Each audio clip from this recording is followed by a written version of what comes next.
Up next, a conversation on delivering decisional advantage. Please welcome Vice Admiral Frank Whitworth, Director of the National Geospatial-Intelligence Agency, with Moderator Sasha Ingber, founder and intelligence reporter at Humant and host of Spycast. All right, I guess I'll start. So back in 2023, the Admiral said, we're kind of the quiet agency. So here you are in front of thousands of people. Sorry, I'll be asking you questions. Good.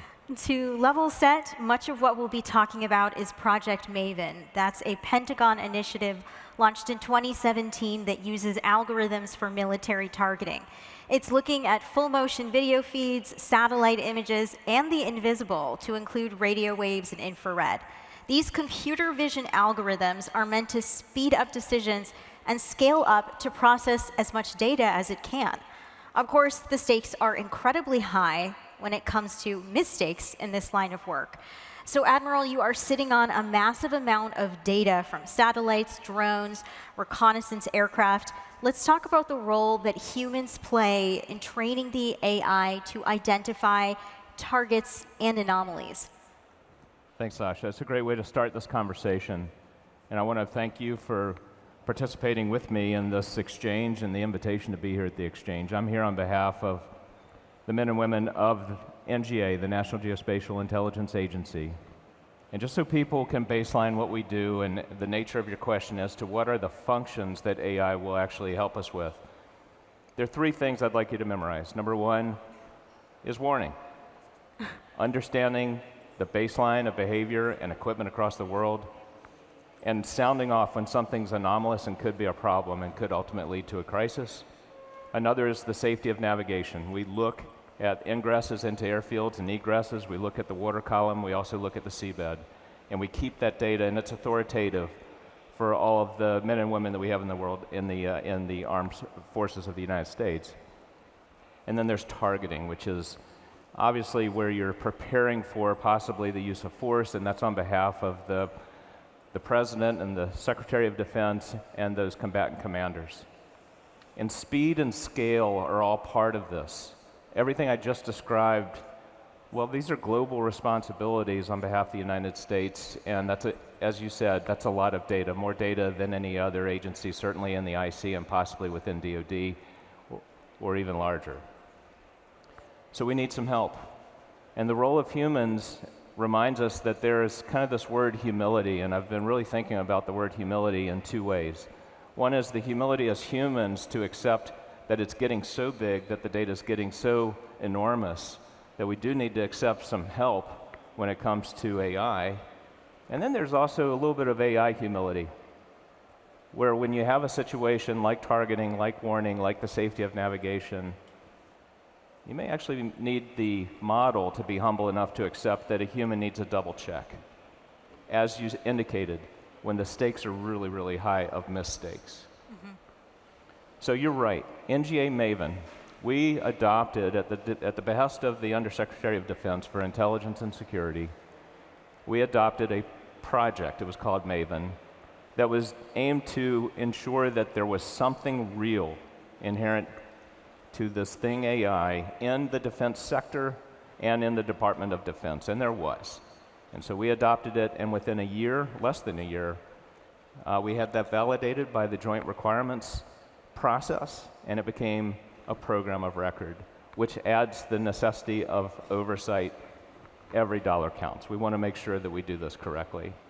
And so ultimately, it's a human who is teaching the AI to say, that's a hospital, that's not a weapons storage facility. But are humans still correctly identifying objects more than Maven overwhelmingly? Can you give us an update on how Maven is faring? And then what other types of AI you're bringing into the agency? Yeah, I think your question gets to, are humans still a center of gravity? And of course, yes. I sign letters of appreciation for people, in some cases, who have served more than 40 years, who have, I'm just going to say, wisdom. They have a certain intuitive approach to what they do because they've been looking and assessing and being correct and capturing context in those anomalies and understanding when something may be actually not that anomalous based on the context or is very, very anomalous. And so who better than those people with all that experience to continually refine these models? And so, yeah, they're still the center of gravity. I'm sorry. And they are open to learning that new software, the algorithms. They're open to Maven as a platform. I mean, it's something that's so new. It is new, and so you have to really mean it. So when we say that we have adopted NGA Maven, it's not just a stunt. It's actually the adoption of an algorithm and of a model and of a process that we want to use for everything, not just targeting. Maven, as it was turned over to us, was largely about the targeting process. And it's very good code, it's very agile. A lot of people know about one prime, but there are actually as many as 12 or 13 subprimes. So there's a big team that contributes to the agility of that code.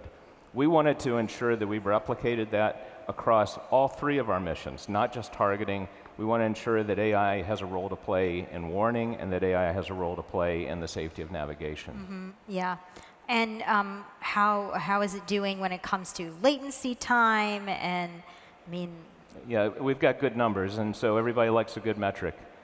So in 1 year, we had, at least for the model, there are a bunch of models, but if you take the average for model performance in Maven, in 1 year, we had a latency improvement by 80%. Now, we're never satisfied, so that's really good, but we've got more work to do. We want to get it, we want to double that, triple that. We want to keep going until it's almost instantaneous. Right, and I mean, things like the weather, if it's snowy, rainy, cloudy, that also is going to affect it. And there was a DoD official who pitched Project Maven who previously said the military needs to think of AI not as a piece of computer software, but almost like a member of the military that you're training and that you trust based on its pedigree. So I guess I'm wondering, when it comes to the AI race with China, where do you see the U.S. ahead, behind, our advantages, our vulnerabilities? So that's I think, a deft effort to try to get me to do an assessment of net assessment on AI with China. And I don't think that's probably in our best interest to do right now. But I will say this, and I get this question a lot just vis-a-vis GeoInt. I think it's fair to at least talk about GeoInt. We have to collectively be impressed by the coverage that China has demonstrated vis-a-vis collection and GeoInt. But it's an open question as to whether they can match our emphasis on speed and scale as demonstrated in multiple decades of conflict. The question you have to ask yourself is, will bad news travel as a result of all that coverage up to the highest levels of the CCP? I don't know. I think that's a gap. I will tell you this, in the United States, our model is literally predicated on the movement of bad news very, very quickly to the highest levels. Mm-hmm. Okay. Some people think of AI and they think of ChatGPT, they think of language models, and China and Russia can insert false information into articles on social media to essentially try to poison those language models. When it comes to computer vision, which is what we're discussing right now, what could potentially be done by the Chinese and the Russians? What could that look like? And I know you can't necessarily say much on it, but how does NGA account for that? I think it's a prescient question, and it actually goes to what we first started talking about, which are the roles of humans. And it would be an open question as to whether a human and the brain's ability to process potential deception or change that should be treated very carefully as possibly being poisoned can match that of maybe a synthetic model. That's a key question right now. I know this, in this no-fail environment of targeting, warning, and safety of navigation, right now I like where we stand relative to the amount of human ingenuity and experience at NGA and in the GeoInt enterprise writ large. Will the AI develop so much that it could actually undercut the human ability? So this is a question that we don't fear. This kind of goes to that human humility that I started talking about. And I'll make a little news here. We're not fearful about whether it replaces people's jobs. Witness the following. We actually have now adopted a living, breathing template, a real piece of art that goes around every product, and it says these words, machine-generated GeoInt. And it actually has a matrix as to whether it was the dissemination that was machine-generated or it was the exploitation of the image itself. No human hands actually participate in that particular template and that particular dissemination. That's new. That's new and different. And I think that demonstrates that we're willing, this is kind of part of the human humility, we're willing to take the help that AI ML provides. But make no mistake, not with reducing the other type of humility, I would say AI humility of recognizing it's got to be right. And that's where humans are going to be so important as coaches and mentors to these models and ultimately to these agents. And I think it will be a wonderful relationship where we can take some pride as humans in the ability and the performance, really, of models that make good decisions on our behalf, maybe when we're asleep or we're doing something else. Tell me a little bit more about the news that you just made. What makes that unique and beneficial to the military? I think it's significant that you now have an entity within the IC that is putting out a template that literally acknowledges, for the purposes of our readership, what you are looking at has not been touched by human hands. Okay, that this is 100% machine generated. It's important that those combatant commanders and the secretary and the president, that they have that knowledge so that they can assess and possibly ask additional questions. And that they know also the risk continuum that we're all operating under. This is a big world. There are a lot of big potential problems out there. We want to prevent all kinds of surprise. And as the number of terabytes from space goes up precipitously over the next decade or so, at least we're humble enough to admit that we're going to need to have some human-less production with very close caveats. I will tell you, in addition to that product, is then a second product that enumerates exactly where humans were involved in the coaching of the model and the level of oversight in that process. So it's essentially a form of transparency that is being That's exactly right. mechanized. That's exactly right. Okay. So speaking of the large world that we live in, the U.S. has reportedly used Maven in Iraq and Syria to target Houthis in Yemen, vessels in the Red Sea, in Ukraine to target Russian equipment. Can you share some of the lessons that you've learned here? And feel free to tell us if Ukraine's unprecedented drone attack on Sunday was driven by AI. Yeah, on that last piece, I have no idea. That's something I have to ask the Ukrainians. On every one of those other contingencies, we typically don't confirm whether Maven was involved in those particular contingencies, but I will answer this way. And I think that this demonstrates just how important and popular this particular program is right now a program of record. Every combatant command, every service is using NGA Maven and by extension Maven Smart System. And the user base, just in 1 year, has quadrupled. It's approaching now 25,000. That's what I look at to determine whether we're on the right path. It's really those users, it's those trigger pullers, it's those commanders in the field. And if they find that it's actually what they need, then of course, we know we're on the right path. We're never completely satisfied. We're always looking to improve. Mm-hmm. You also had mentioned that this is a reluctant revolution of military affairs, that essentially it's a war where people aren't there when you're thinking about some of this technology. Wondering if you could just share a bit on that with us. It's an academic question and an academic term. RMA is typically used in academia, revolution in military affairs. Think trench warfare, think machine guns, things that changed, in some cases, the character of war. All I'm offering, and some things that I've written academically, is that, maybe we should name this particular RMA, and a lot of people have touched on this. I have named it Drones, Codes, and Spacecraft. We're not reluctant when it comes to codes and spacecraft. We have a U.S. Spacecom, we have a U.S. Space Force, we have a U.S. Cybercom. So we're not reluctant on those two. I think the jury's still out on drones. There's a lot of development on drones. The R&D budget is obviously expanding there. I'm excited. I think we all are. But this kind of gets to the essence of non-proximate warfare. Warfare is always going to involve very serious costs. And so I'm not at all saying that the nature of war has necessarily changed, but I think that we're very excited at NGA and elsewhere in the IC and in this DoD to keep innovating to ensure that we're as effective and lethal as we can be, per the SecDef, per the President. So are we moving toward an era of predictive intelligence? And I mean that in the sense of defense, as in warning over black swan events, but also when it comes to offense.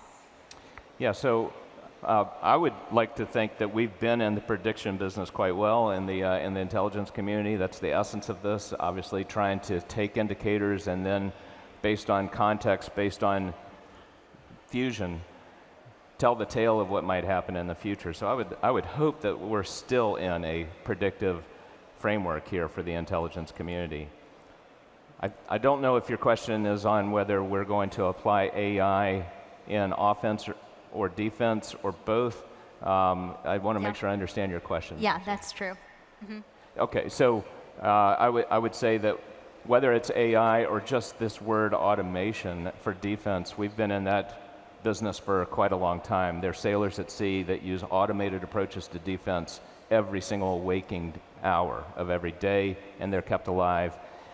I would offer that the jury is out on our readiness to provide AI for triggering offensive firepower, and that will be the sort of thing that's a policy decision. That's not going to be my decision or anybody in the IC for that matter. It's going to be the President and the Secretary of Defense, national command authorities. When they tell us what our rules of engagement are. That's going to be a very case-by-case situation. The U.S. intelligence community is always looking to increase its confidence in assessments.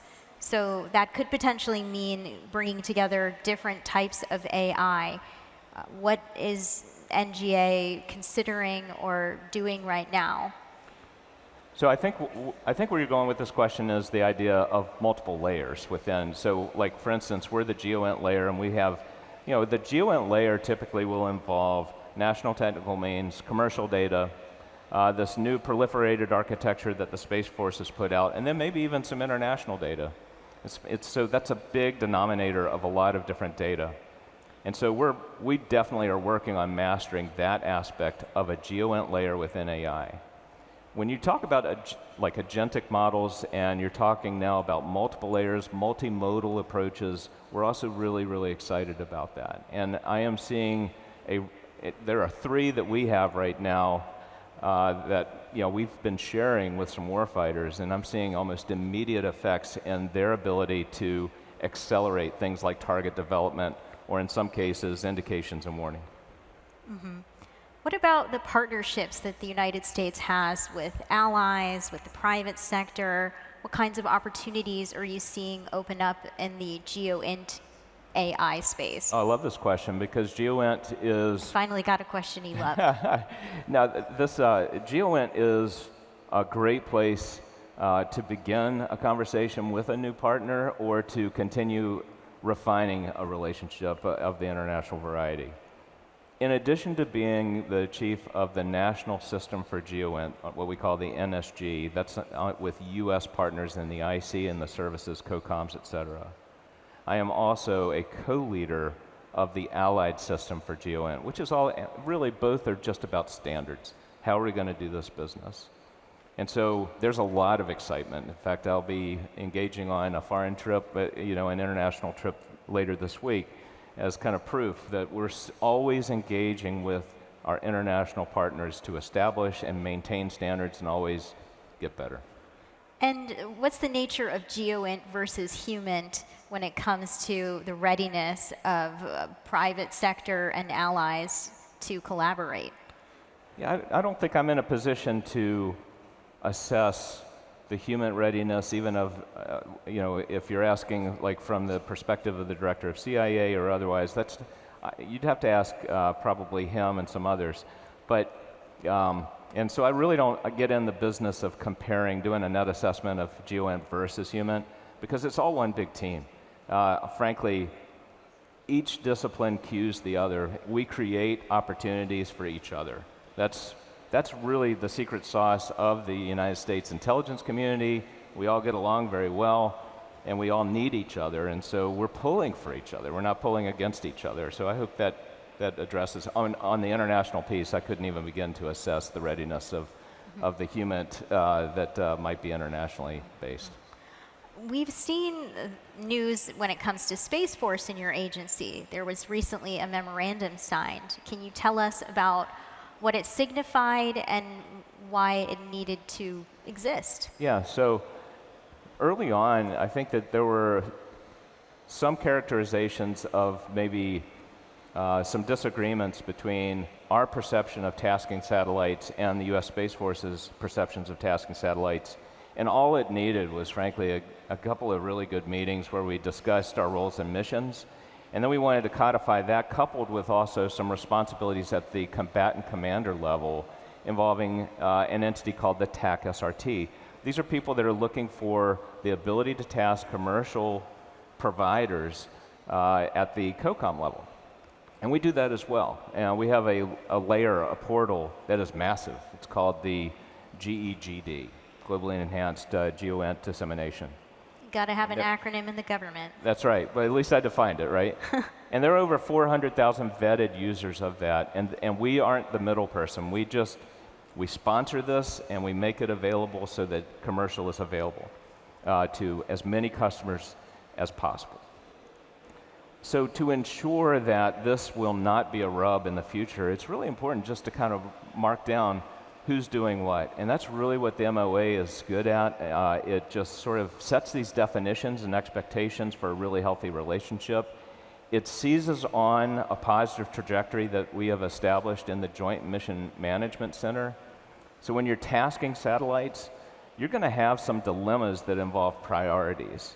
And so you might have some satellites that are from this proliferated architecture bought by DoD. You might have some satellites that are bought by the IC. And you're going to need to look each other in the eye and ensure that everyone agrees with the best strategy for what we call collection orchestration. And so we established inside of our headquarters a place for that called the JMMC. And I really think that that was where all of us, whether it was in the US Space Force or at NGA, where we realized, yeah, we are a space business, we need this domain of space, and I would also like to suggest the domain of space needs us. What a great way to team, and the MOA, this Memorandum of Agreement, was just a continuity of that. What are the common misconceptions that you've sort of stumbled on when you say, you know, I lead NGA? Misconceptions of? Of the agency. Oh. It's not so much a misconception as just a lack of conception. I would offer that sometimes, because this is a very quiet, non-self-aggrandizing group of people, and over the course of decades, they have been participating in some of the most meaningful intelligence calls of our time. The coin that I offer when somebody does a great job, it says one thing: NGA, Vanguard of Distinction.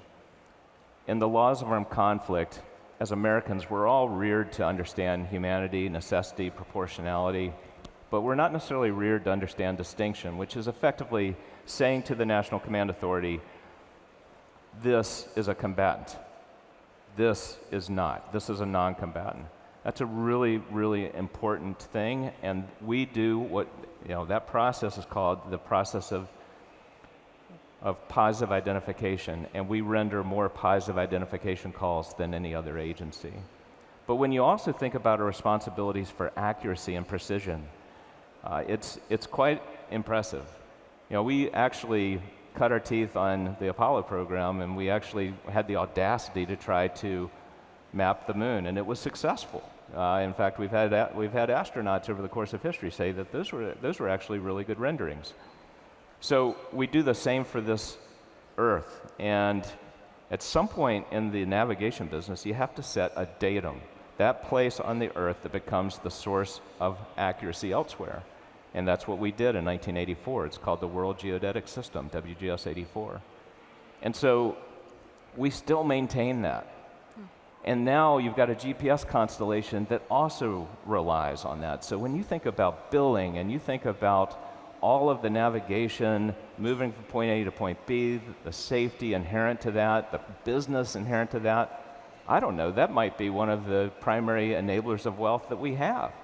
And so we've been quiet about this. And so it's not a misconception, it's just, frankly, we haven't really beat our chest on this one. Right, as you said when I opened this up, we're kind of the quiet agency. So I guess we've got 4 minutes left here. In the past 3 years that you've led the NGA, there have been major changes not just in technology, but in the geopolitical space. So I wanted you to just reflect on how you've navigated this. So actually, with professionalism that I think no matter what the administration that we all demand, and that is 100% mission-oriented. We have really, really good people who are driven by mission, and it shows every day. I will tell you that I saw a new dimension of our flexibility over the course of my tenure, where we've had so many different contingencies pop up, and absolutely nothing deterred people from wanting to come in on their own time in some cases, on weekends, at night, if they knew in their heart that they had something that was really important to American security.